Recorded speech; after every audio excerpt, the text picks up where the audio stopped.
You'd be surprised being a county executive nowadays. You expect there's going to be cheering and screaming and wonderful hollers, but the truth of the matter is we're all facing very similar challenges. We don't need to review what's already been said.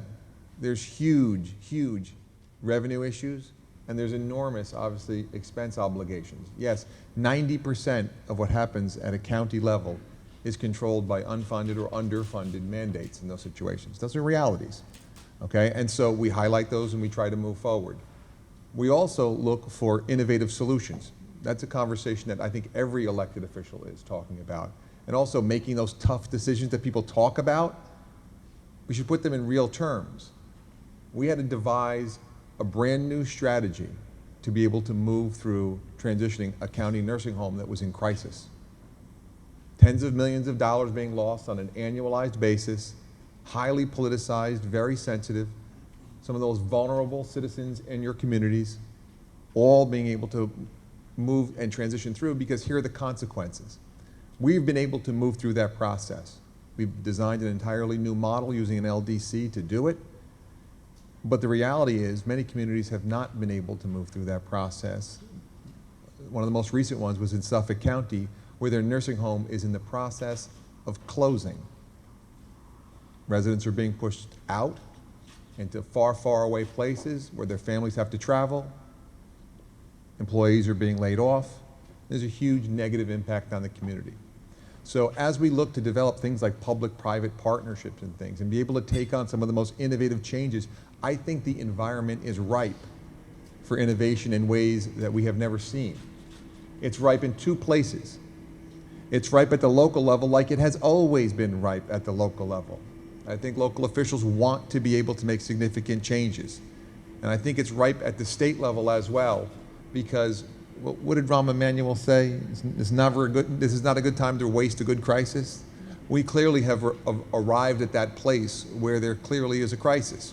I think the discussion that really revolves around some of the positives here that have taken place, clearly some Medicaid reform in Albany that has taken place has delivered value to local governments all across the state. Workers' compensation reform, major value across the state. I think everybody recognizes there's a significant amount of additional work in front of us. I can speak to a very localized level. Ulster County has reduced the size of its workforce, or is in the process of reducing the size of its workforce by over a third. Imagine over a third of the workforce being reduced, okay? Still with the same obligations, if not more, for service delivery. And we've utilized technology in Department of Public Works. We've entered into public-private partnerships when it comes to how we deliver mental health services to children and adults. And we've entered into, again, this unique method, what we refer to as a compassionate alternative to closure for our nursing home. And in this process, we've restructured and moved towards sustainability. But sustainability is going to be done through more creative ideas across the board. And again, without a real true partnership, not just with the state, and that is going to be critically important, but breaking down those barriers. I'll give you a quick idea.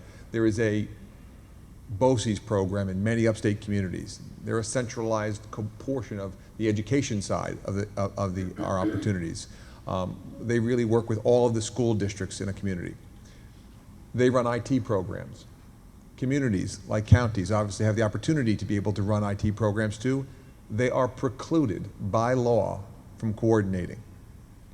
Now that law, by the way, was put in place, this is arcane rules and regulations, before there were computers in place. It's literally absurd.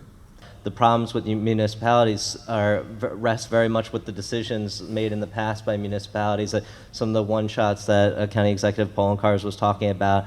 But when you talk about so much of your budget being taken up by these state mandates, and you look at things like the way that the ratio of the division of the cost for probation has gone from like 90-10 or 85-15 in favor of the state paying the 85 share to now where you pay 85%. I mean, isn't ultimately the culprit here the state legislature? I mean, aren't they really the people who are giving aren't they the source of your problem? Well, I mean, Morgan, I think one of the things we have to acknowledge, and I think you touched on it very briefly, but a good example of this is probation. Now, probation oftentimes is driven by state rules and regulations. For a long period of time, the state funded the probation operations to the tune of about 85%, 15% local. Then over the course of about 8 years, it completely 180 degrees turned around. And now probation is funded 85% by local governments and only 15% by the state. Now, nothing changed. Actually, more rules and regulations went into place over that time period. And so what we found was this: at the local level, in that specific situation, the state was actually counting that as a revenue in the budgets, like somehow they had done something good. There was no positive action taken at the state level in that situation. It was simply a budget gimmick. And so shifting that burden over to local governments. Now, local governments acknowledge their responsibilities, and that's why you will see some of the most innovative ideas coming out of local governments. Oftentimes, it's the mother of necessity in these situations.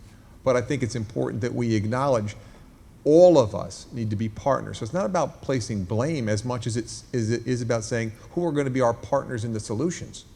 So county governments, city governments, everybody, I think at this point is to the place where they're saying, we recognize the volatility of the situation, we recognize the situation that we are in, and we want to have partners in the process, and we are reaching out. And there are some wonderful partners at the state level, and there are some who are still clinging to the status quo. But the question really before us is, if we are going to continue with the status quo, we are going to go to a place that none of us want to go. So we are looking for partners, and we are always optimistic that we'll find partners at the state level.